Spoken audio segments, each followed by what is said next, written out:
मनोज वर्मा और आप देख रहे हैं हमारा खास कार्यक्रम अटेंशन। राजस्थान की धरती से प्रधानमंत्री नरेंद्र मोदी ने गुजरात का चुनावी बिगुल फूंका है। गुजरात के साथ साथ राजस्थान, मध्य प्रदेश, छत्तीसगढ़, तेलंगाना और महाराष्ट्र के आदिवासियों तक पहुंचने की कोशिश भी है।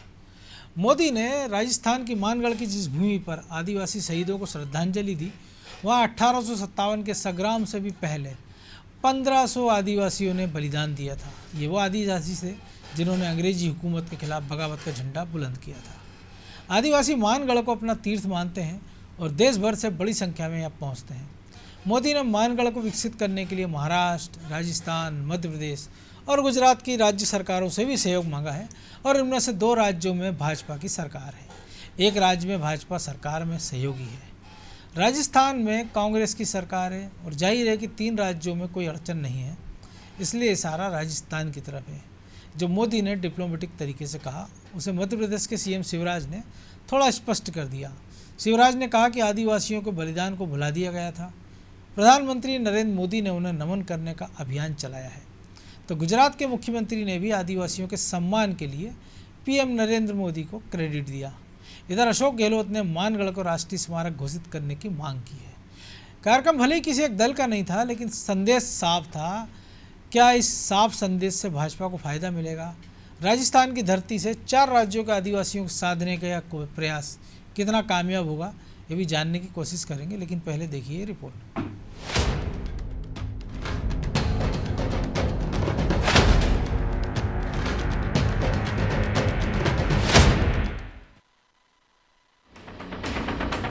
प्रधानमंत्री नरेंद्र मोदी ने 1500 आदिवासियों की शहीद स्थली मानगढ़ धाम में मत्था टेका। मोदी का मानगढ़ पहुंचने का मकसद आदिवासियों की शहादत को नमन करना था, इसलिए कार्यक्रम को दलगत भावना से ऊपर रखने की कोशिश की गई। किंतु कांग्रेस और भाजपा दोनों की नजरें आदिवासी वोट बैंक पर थी, इसलिए प्रधानमंत्री मोदी ने मानगढ़ धाम को भव्य बनाने की घोषणा की।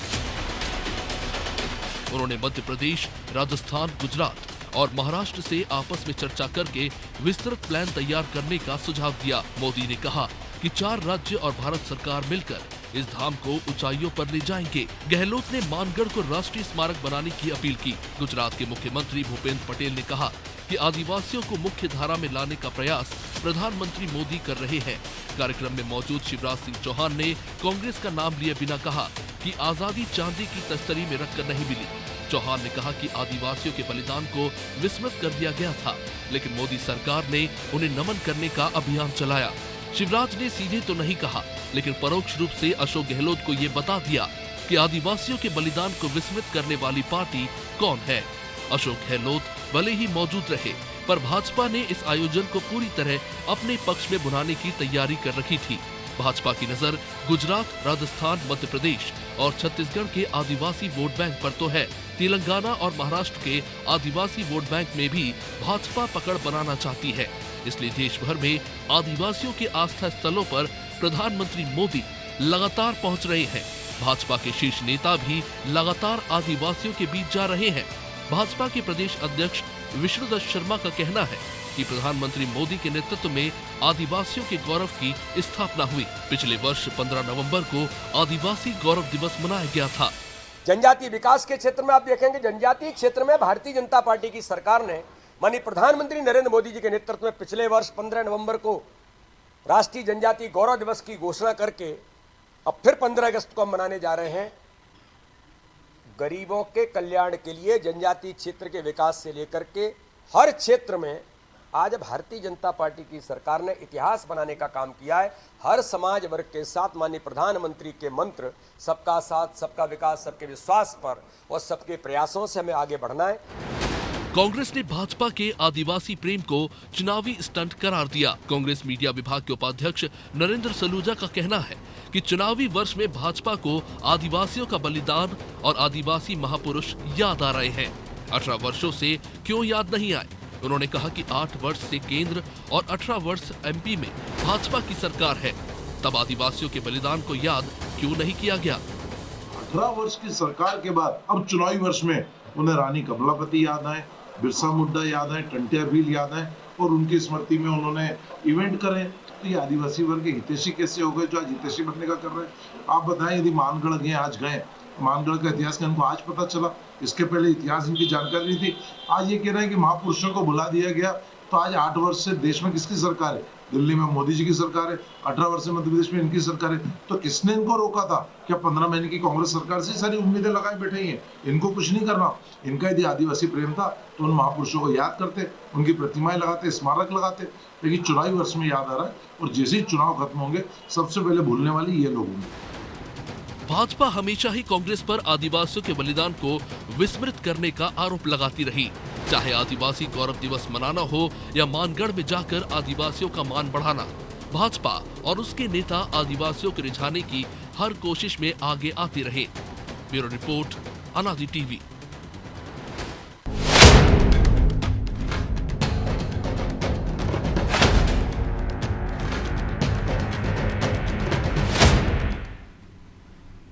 तो मानगढ़ में आदिवासियों को दिए जा रहे इस मान के पीछे कारण क्या है, इसी को समझने का प्रयास करेंगे। खिलावन चंद्राकर जी वरिष्ठ पत्रकार हैं और हमारे सहयोगी ब्रजेश चौकसे के साथ।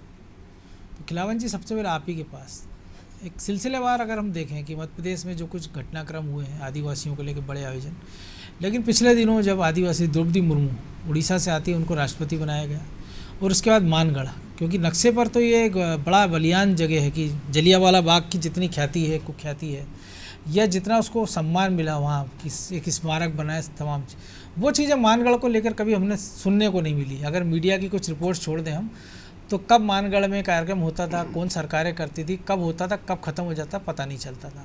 अचानक से वो चर्चा में आता है और उसके साथ ही जुड़ जाता है कि गुजरात के मुख्यमंत्री हैं, क्योंकि गुजरात में चुनाव होना है इसी अगले महीने। मध्य प्रदेश की बात करें, मध्य प्रदेश में अगले साल चुनाव होना है, राजस्थान में अगले साल चुनाव होना है, छत्तीसगढ़ में अगले साल चुनाव होना है, और महाराष्ट्र का एक हिस्सा भी लगा हुआ है। तो जाहिर सी बात है कि एक सोची समझी थी रणनीति के तहत ये काम किया गया और जिसको इस प्रकार से हाईलाइट किया गया है। तो क्या केवल आदिवासियों को सम्मान की दृष्टि से इसको देखा जाए या चुनावी नज़रिए से? क्योंकि 3 राज्यों की 99 विधानसभा सीटें सीधे सीधे प्रभावित होती है और 50 लोकसभा सीट, क्योंकि अगर बहुमत के 273 के आंकड़े में अगर 50 सीटें हैं तो एक बड़ा आंकड़ा होता है। देखिए मनोज जी, सबसे महत्वपूर्ण बात यही है इस पूरे उस मामले में कि मानगढ़ में जो शहादत हुई थी स्वाधीनता संग्राम के समय, वो बहुत अविस्मरणीय थी। उनको स्वतंत्रता आंदोलन की घटनाक्रम से अलग रख कर नहीं माना जा सकता। और जो गोविंद जी ने जिस तरह से आदिवासियों को इकट्ठा किया और अंग्रेज़ों के खिलाफ जो लड़ाई लड़ने का प्रयास किया, लड़ाई लड़ी पूरी ताकत के साथ, 15,000 लोग शहादत हुए। तो मुझे लगता है जलियांवाला बाग से भी बड़ी घटना यहाँ हुई थी स्वाधीनता संग्राम को लेकर के। लेकिन अभी तक के शासकों ने चाहे जिसकी भी सरकार रही हो, चाहे राजस्थान में रही हो, चाहे पूरे इंडिया में किसी भी की सरकार रही हो, लगातार इस जो स्मारक है, जिसको स्मारक बनाना चाहिए था मानगढ़ को, उसको विस्मृत किया गया, उसको भुलाया गया। मुझे लगता है कि यदि आज मोदी जी ने इसको याद किया है, या मोदी जी ने 3 प्रांतों के मुख्यमंत्रियों के साथ मानगढ़ गए, लेकिन मुझे लगता था कि कल जैसे मुझे पता चला था कि मानगढ़ जा रहे हैं वो, तो मुझे ये महसूस हुआ था कि वो कोई बड़ी घोषणा करके आएंगे वहाँ, कम से कम राष्ट्रीय स्मारक बनाकर उसे आएंगे, ताकि स्वाधीनता आंदोलन के हम जो दृश्य देखते हैं, या उससे जो राष्ट्रीयता की भावना हमारे मन में लगातार, या राष्ट्र प्रेम की भावना लगातार हमारे मन में समाती जाती है, तो मुझे लगता था कि वो राष्ट्रीय स्मारक उससे घोषित करेंगे और एक बड़े पर्यटन स्थल के रूप में वो विकसित हो जाएगा। देखिए, ये इलाका जो है वो मध्य प्रदेश, राजस्थान का इलाका है हालांकि, लेकिन मध्य प्रदेश और गुजरात से त्रिकोण बनाता हुआ इलाका है। और जहाँ तक आपने सवाल भी किया था कि ये पूरी राजनीतिक दृष्टिकोण है, मुझे लगता है, क्योंकि खबरें ये भी आई कि जब लगभग 10 साल पहले मोदी मुख्यमंत्री थे गुजरात के, तब उस इलाके में जो गुजरात के हिस्से वाला इलाका था उसको जोड़ने वाला उन्होंने काफ़ी विकास कार्य कराए, सड़कें अच्छी बनवाई थी ताकि आदिवासी लोग आसानी से वहाँ तक पहुँच सकें। हालांकि ऐसा प्रयास ना मध्य प्रदेश की तरफ से हुआ, ना राजस्थान की तरफ से। देखिए, अभी चूँकि गुजरात में चुनाव है, आने वाले दिनों में मध्य प्रदेश और राजस्थान में भी 1 साल के अंदर चुनाव होंगे, तो मुझे लगता है इसका एक बड़ा राजनीतिक कारण तो है मनोज जी। आपको याद होगा कि मध्य प्रदेश में 47 आदिवासियों की सीट है, राजस्थान में विधानसभा में 84 सीटों पर उनका प्रभाव। हाँ, 84 सीटों पर प्रभाव। वैसे ही राजस्थान में 37 सीटें हैं, 27 सीटें हैं और गुजरात में 24 सीटें हैं आदिवासी वर्ग के लिए आरक्षित या अनुसूचित जनजाति के लिए आरक्षित कहना चाहिए। तो कुल मिलाकर के मुझे लगता है इसमें राजनीतिक दृष्टिकोण तो है। और जिस तरह से मध्य प्रदेश में आपने देखा कि जो है आदिवासी गौरव दिवस मनाया गया पिछले साल 15 नवंबर को, इस साल 15 नवंबर को फिर आदिवासियों को लेकर के बड़ा कार्यक्रम हो सकता है, मध्य प्रदेश में सरकार लगी हुई उसमें। तो और आज आपने देखा होगा जिस तरह से टंटिया भील जो मूलतः जो है झारखंड के रहने वाले हैं, आदिवासी नेता हैं, आदिवासी योद्धा हैं, आदिवासी शहीद हैं, उनको मध्य प्रदेश में ला करके जिस तरह से स्थापित किया गया, बिरसा मुंडा हो गया, रघुनाथ शाह हो गया। रघुनाथ शाह के कार्यक्रम में आपने देखा कि रानी कमलावती की बात कर लें हम तो निश्चित तौर पे कि लगातार लंबे समय से आदिवासी वोटरों को देखते हुए और आदिवासी विधानसभा के कई क्षेत्रों में 80-85 क्षेत्रों में आदिवासी वोटरों के निर्णायक होने की बात को सोचते हुए सरकार लगातार इस दिशा में काम कर रही है। और जो आज मानगढ़ में हुआ प्रधानमंत्री की उपस्थिति में और तीनों मुख्यमंत्री जो उपस्थित हुए, तो मुझे लगता है एक बड़ा राजनीतिक दृष्टिकोण जो है केंद्र सरकार की है या मोदी जी की है या भाजपा के नेताओं की है। तो ब्रजेश जी निश्चित तौर पर, क्योंकि अगर प्रधानमंत्री चाहते तो केंद्र सरकार की ओर से वो घोषणा कर सकते थे कि राष्ट्रीय स्मारक बनाया जाए, केंद्र सरकार उसमें पैसा भी दे सकती थी। लेकिन एक पहल हम इसको कह सकते हैं कि उन्होंने चारों राज्यों से कहा है कि आप साथ मिलकर काम कीजिए और एक रणनीति बनाइए कि वहाँ क्या बेहतर किया जा सकता है। दूसरा, चारों राज्यों के मुख्यमंत्री थे, पॉलिटिकल अपना एक संदेश है कि गुजरात के मुख्यमंत्री भी वहाँ थे, मोरबी की इतनी बड़ी घटना के बाद भी। इसके बावजूद भी आप इसको मध्य प्रदेश के नज़रिए से देखें अगर, तो जो दीर्घकालिक रणनीति है बीजेपी की, खासतौर से हमने पिछले चुनाव में देखा था जो नुकसान हुआ था, उसके बाद से लगातार इस वर्ग के लिए काम किया जा रहा है। कांग्रेस भी इस दिशा में प्रयास कर रही है। तो ये मध्य प्रदेश के चुनाव में कितना इफेक्टिव होगा? देखिए मनोज जी, ये मध्य प्रदेश के चुनाव में भी इफेक्टिव है। फिलहाल इसका इफेक्ट आप गुजरात में भी देखेंगे। और मैं एक राज्य और इसमें जोड़ देता हूँ जी, छत्तीसगढ़। बिल्कुल 125 से अधिक सीटें हैं मनोज जी आदिवासी वर्ग की, जिनको प्रभावित करने के लिए, जिनको मैसेज देने के हर राजनीतिक दल चाहता है कि वो जो भी काम करे उसके वोट बैंक में जा पाओ।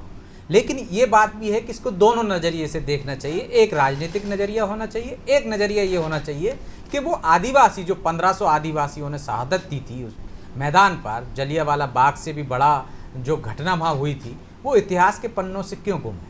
तो तो उन्होंने शहादत तो सबकी बराबर हुई ना। यदि वो आज़ादी के लिए लड़ाई लड़ रहे थे तो उनकी शहादत को क्यों भुलाया गया? तो एक तरह से मान बढ़ाने की बात भी है, जिसकी बात आदिवासी समाज हमेशा करता और 1857 से कहा जाता है कि तब बिगुल फूका, जबकि ये घटना उसके पहले की, यानी कि जो राजनीतिक चेतना आदिवासियों की थी आज़ादी को लेकर, अपने हकों को लेकर, वो बाकी आम लोगों से कहीं ज़्यादा थी। हमने दिखाया मध्य प्रदेश में। देखिए आप, मध्य प्रदेश सरकार ने लगातार आदिवासी नायकों को दिखाया कि इतिहास में उनका बलिदान कैसा रहा है, अंग्रेजों से लड़ने का उनका इतिहास कैसा रहा। इससे पहले मुझे नहीं लगता कि किसी ने बताया हो या किसी ने पढ़ाया हो या किसी ने समझाया हो कि आदिवासियों ने भी ऐसी लड़ाई लड़ी थी। कहा जाता है कि आज़ादी का जो आंदोलन है वो एक कांग्रेस से गठन हुआ, कांग्रेस के उसके नेतृत्व में लड़ा गया। इससे पहले के कुछ चुनिंदा हम देखते हैं कि जो शहीद हुए हैं या जो आज़ादी के आंदोलन में राजघरानों को थोड़ा लेकिन सबका क्रेडिट था मनोज जी, आज़ादी पेशवा हो, सबका क्रेडिट था, आदिवासी भी उसमें अछूता नहीं है। और ये शहादत यहाँ से मोदी जी ने एक तरह से आदिवासी वर्ग का मान बढ़ाने का काम किया, आदिवासी वर्ग के साथ पूरे देश को एक संदेश देने का काम किया है कि देखिए इस वर्ग को भी, जो जंगलों में रहता है, जिनको हम वनवासी कहते हैं, जिसने पहले नंबर पे हक की लड़ाई लड़ी, तो ये उनका बलिदान भी। और राजनीतिक रूप से निश्चित तौर पर जिस तरह से मध्य प्रदेश में हम देख रहे हैं कि आदिवासी वोट बैंक को हासिल करने की जो परंपरागत वोट बैंक किसका था? कांग्रेस का था। कांग्रेस का वोट बैंक आजादी के समय की पार्टी है। बिल्कुल, कांग्रेस का ये वोट बैंक खिसक कर बीजेपी के पास आया, फिर 2018 में थोड़ा खिसका, तो बीजेपी लगातार उस वोट बैंक को हासिल करने की कोशिश कर रही है।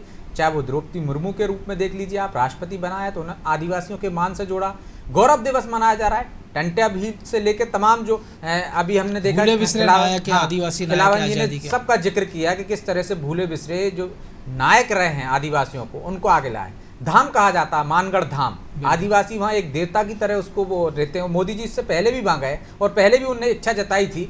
तो निश्चित तौर पर ये जो स्मारक ना घोषणा करने के पीछे भी मुझे राजनीति दिखती है मनोज जी। यदि हो सकता है कि ये मांग गहलोत ने ना की होती तो शायद वहाँ कुछ और घोषणा कर जाते जो खिलावन जी कह रहे हैं। लेकिन उनकी भी मजबूरी है ना, क्योंकि अगर 3 मुख्यमंत्री उनके साथ बैठे हैं और उनको समझ में आ रहा है कि मोदी जैसा मास्टर आदमी है तो उसके सियासी मायने निकलेंगे या उसका वो पॉलिटिकल कितना गेन कर सकते हैं, ये गहलोत से बेहतर कौन समझ सकता है। और निश्चित तौर पर राजधानी मतलब राजस्थान की बात हम कर रहे हैं तो राजस्थान पे तो सबसे ज़्यादा असर पड़ेगा ही ना मनोज जी, कि आप वहाँ पे 4 साल से सत्ता में हैं। इससे पहले भी हम देखते हैं कि किस तरह से राजस्थान की राजनीतिक वो रहती है कि हर 5 साल में सत्ता बदल जाती है। तो आपने पहले क्या किया? यदि वहाँ से आप राजनीतिक संदेश कुछ ऐसे देने की कोशिश करते तो उल्टा कांग्रेस को नुकसान होता मनोज जी। आपने क्यों याद नहीं किया इससे पहले? आप भी तो लगातार सरकार में रहे हैं, केंद्र में रहे हैं, लेकिन यदि मोदी जी वहाँ पे पहुँच रहे हैं तो निश्चित तौर पर यदि वो संदेश दे रहे हैं ये कि आदिवासियों के यहाँ से मान बढ़ेगा, आदिवासियों के लिए क्या कर सकते हैं चारों राज्य के, वो ये कह रहे हैं चारों राज्य के,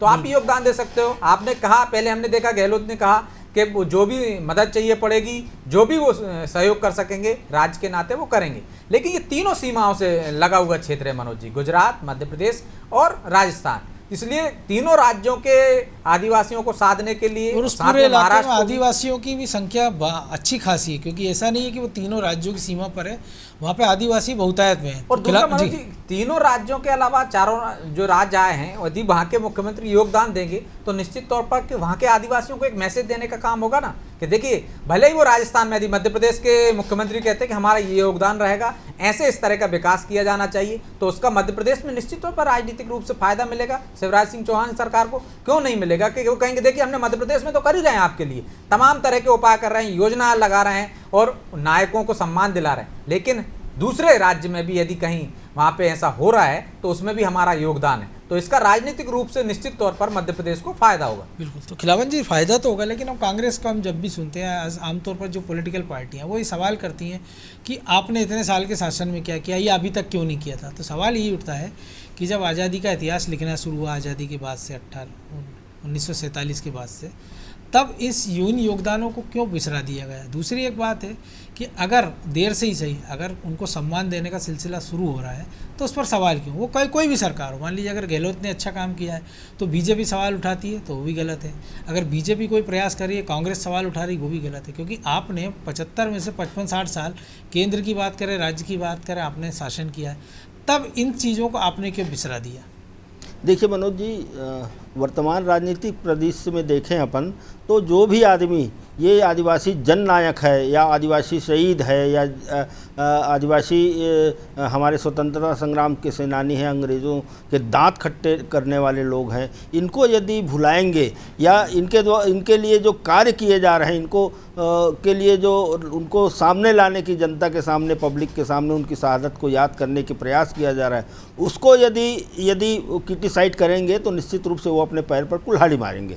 इसीलिए मैं कहता हूं कि जिस समय स्वाधीनता आंदोलन के बाद हम आज़ाद हुआ देश, तो जिन नायकों को वास्तव में जिन्होंने स्वतंत्रता आंदोलन की शुरुआत की थी और चूंकि भूले बिसरे जंगलों में रह के अंग्रेज़ों से लड़ाई लड़ते थे या जो अंग्रेज़ों के साथी राजनेता थे यहाँ, जो अंग्रेज़ों को मदद करते थे, उन राजनेताओं से भी लड़ाई लड़ी है। टंट्या भील उसका उदाहरण है। तो मुझे लगता है कि यदि इनको उस समय याद किया जाता तो आज फिर से उसको नए सिरे से याद करने की ज़रूरत नहीं होती। जिस तरह से हम शहीद भगत सिंह या सुभाष चंद्र बोस या चंद्रशेखर आजाद एक बड़ा वर्ग वो भी है जिसको उनकी शहादत के बारे में पता ही नहीं था, तो एक राजनीतिक चेतना उनमें विकसित होती तो आज जो पिछड़े हुए उनको हमको आरक्षण देना पड़ रहा है। इसके बाद भी कई सारी हम देख रहे हैं वो जिन इलाकों में जिन स्थितियों में रह रहे हैं वो कुछ बेहतर नहीं, तो शायद वो स्थितियाँ और बेहतर हो सकती थी।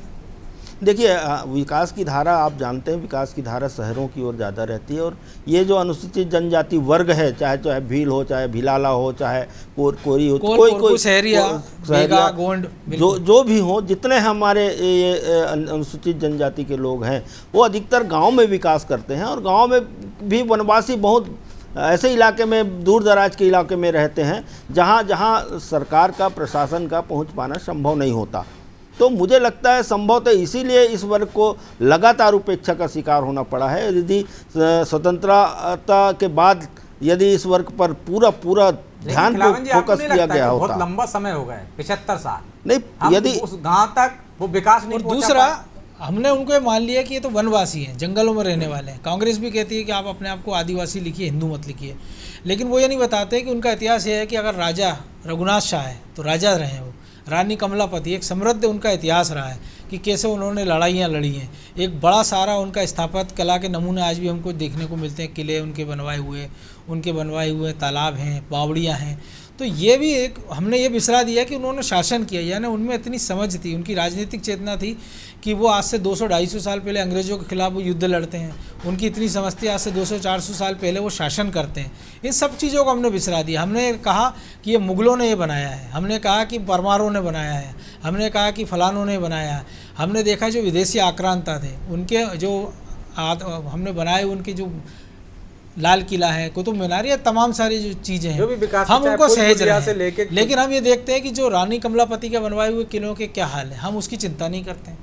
नहीं, हम उनके नाम पे 75 साल बाद हम एक स्टेशन का नाम रखते हैं, एक चौराहे का नाम रखते हैं, लेकिन हम आज़ादी के तुरंत बाद हमको हुमायूं रोड मिलेगा, बाबर रोड मिलेगा, तुगलक रोड मिलेगा।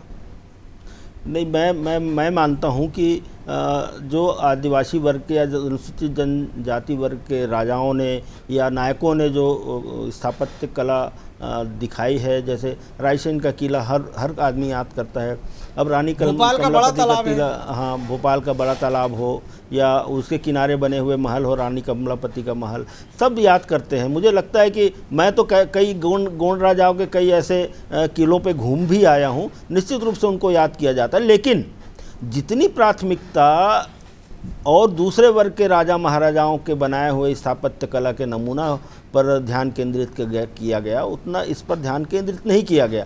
अभी ब्रजेश जी बोल रहे थे, ब्रजेश जी, निश्चित रूप से जो भी सरकार आती है तो अंतिम छोर के ये वनवासी, ये आदिवासी वर्ग के कल्याण के लिए काम करती। लेकिन आपको राजीव गांधी की वो बात याद आई होगी कि हम 100 रुपया भेजते हैं तो मैदान में 15 रुपये ही पहुंच पाता है। तो कुल मिला के यही हालत है। दूर दराज स्थित इलाकों में यदि विकास की कोई योजनाएं बनती है तो उसमें घालमेल बहुत होता है। जो लाभ मिलना चाहिए, जो वास्तव में निर्माण कार्य में गुणवत्ता होनी चाहिए, या जो हितग्राही मूलक योजनाओं में जिनको लाभान्वित होना चाहिए ज़्यादा से ज़्यादा, तो डायरेक्ट बेनिफिट का दौर आ गया है, सीधे खाते में जा रहे हैं, 100 भेजो 100 पहुंच जाते हैं। तो अब उसका असर भी हम देख रहे हैं, इसीलिए रास्ता चुन लिया जाता है। लेकिन मनोज जी, जो सम्मान नहीं मिला उसके पीछे भी मैं राजनीतिक वजह ही देखता हूँ। जो श्रेय लेने की होड़ हम आज राजनीति में देखते हैं ना मनोज जी, ये होड़ क्या आपको नहीं लगता कि आज़ादी के बाद भी नेताओं में रही होगी? निश्चित तौर पर रही होगी। तो सबने श्रेय ले लिया कि हमने आज़ादी दिलाई है, हमने ये किया, उसका श्रेय तो आज तक हम देख रहे हैं कि एक राजनीतिक दल लेता आता है। जो श्रेय लेने वाले हैं, लड़ने वाले, वो तो परलोक सिधार गए, कई पीढ़ियां आज तक उसका फायदा उठा रही। वो जो आप कह रहे हैं, आप देखिए ना कि अगर खेल पुरस्कार है तो एक किसी एक पर्टिकुलर नेता जिसने अपने जीवन में कभी हॉकी का बैट नहीं उठाया, आज खेल प्रशासक आप देख लीजिए, ऐसे लोग हैं जिन्होंने बैट बॉल नहीं उठाया, हॉकी नहीं खेली, फुटबॉल नहीं खेली, वो प्रशासन संभाल रहे हैं। सारे पुल के देख लीजिए, स्टेडियम देख लीजिए, बड़ी सड़कें देख लीजिए, एक परिवार विशेष के नाम पे आपने रख दी। तो यही तो मैं कह रहा हूँ कि श्रेय लेने की होड़, कि आपने इतिहास को ही, मुझे लगता है कि पुनर्लेखन की जो बार बार बात उठती है ना, उठना चाहिए और लिखना चाहिए कि जो असल नायक हैं उनको भी इस तरह से दरकिनार ना किया जा सके। श्रेय सबको बराबर जाना चाहिए। यदि एक युद्ध किसी ने लड़ा है, आप सिर्फ कुछ चंद लोगों को दे दोगे, बाकी जिन लोगों ने शहादत दी है, एक एक सेना का, एक एक जवान का कुछ योगदान रहता है, तो आप उसको उसका श्रेय तो कम से कम दीजिए कि भाई आपकी लड़ाई की वजह से आज ये हालात हैं। तो मुझे लगता है कि ये श्रेय देने की बात है, जो मान सम्मान आज हम कह सकते हैं कि सब ने बराबर की लड़ाई लड़ी है। आप ये मत कहिए कि मतलब जो कहते हैं ना कि घी दादा ने खाया, पहलवानी पोता कर रहा है। तो आप ये देखिए कि इस तरह से नहीं कि आपने कांग्रेस ये पूरा श्रेय ले रहे, जबकि रामायण के दो बड़े उदाहरण है कि हमने देखा शबरी जो आदिवासी का भी जिक्र है और एक गिलेरी के योगदान का भी जिक्र है कि वो कैसे बालू रेत से वो राम सेतु के निर्माण में अपना योगदान देती है। तो आप पूरा क्रेडिट ना दो नल नील जैसा, तो कम से कम गिलेरी जितना योगदान तो उनको दे ही दो कि इतना सही इनका योगदान तो था। बिल्कुल, निश्चित तौर पर योगदान सबका था मनोज जी। आज़ादी में जिसको जिस तरह से लगा, किसी ने अपने गांव में, यदि आप देखिए, लगान के लिए लड़ाई लड़ी है, किसी ने मान के चलिए अत्याचार हो रहा है तो उसके लिए लड़ाई लड़ी है। तो जो लड़ाई लड़ी है उसका श्रेय कुछ लोग ले गए, जबकि श्रेय जैसे हम कहते हैं कि चाहे टंटिया मामा की बात करिए, तब उस टाइम पे आपने, अंग्रेजों ने कहा कि ये तो साहब अपराधी हैं, अपराधी करके आपने भी उनको इतिहास के पन्नों से गायब कर दिया, एक अपराधी मान लिया। आपको उसके नए सिरे से सोचना चाहिए कि भाई वो अपराधी थे या वाकई में वो अंग्रेजों के अत्याचारों के खिलाफ लड़ाई लड़ रहे थे। तब वो आपको यदि गेहूं लूट के यदि गरीबों को बांट रहे थे, उनके गोदाम से लूट रहे थे, तो आपकी नज़रों में भी अपराधी हुए। लेकिन वो वर्ग आज भी जानता है कि वो उनके लिए किस तरह से देवता के समान थे, इसलिए पूछता भी है। तो मनोज जी, आज उनका समय आ गया है कि उनको उनका श्रेय दें कि लड़ाई तो उनने भी लड़ी है, और इसका बड़ा जो स्वरूप देखने को मिला, जिसका परिणाम बाद में दूसरे लोग श्रेय ले गए, वो इस छोटे छोटी लड़ाइयों के बाद ही बड़ा बन सका है। निश्चित तौर पर, क्योंकि अगर 1 लाख की भी आप संख्या की शुरुआत करेंगे तो गिनती उसकी 1 से शुरू करना पड़ेगी। बहरहाल इस चर्चा को ही विराम देना होगा। निश्चित तौर पर जो आप दोनों ने कहा कि राजनीतिक रूप से इसके अपने मायने हैं, लेकिन जिस प्रकार से आज़ादी के योद्धाओं को जो उनको योगदान के लिए जो उनका सम्मान मिलना था वो नहीं मिल पाया। लेकिन अब जिस प्रकार से हम देख रहे हैं कि सांस्कृतिक पुनरुत्थान की बात चल रही है इस देश में, चाहे वो मंदिरों के सहारे, चाहे वो महाकाल कॉरिडोर हो, काशी विश्वनाथ हो, केदारनाथ मंदिर हो, ऐसे एक राजनीतिक या सामाजिक पुनरुत्थान की ज़रूरत भी है।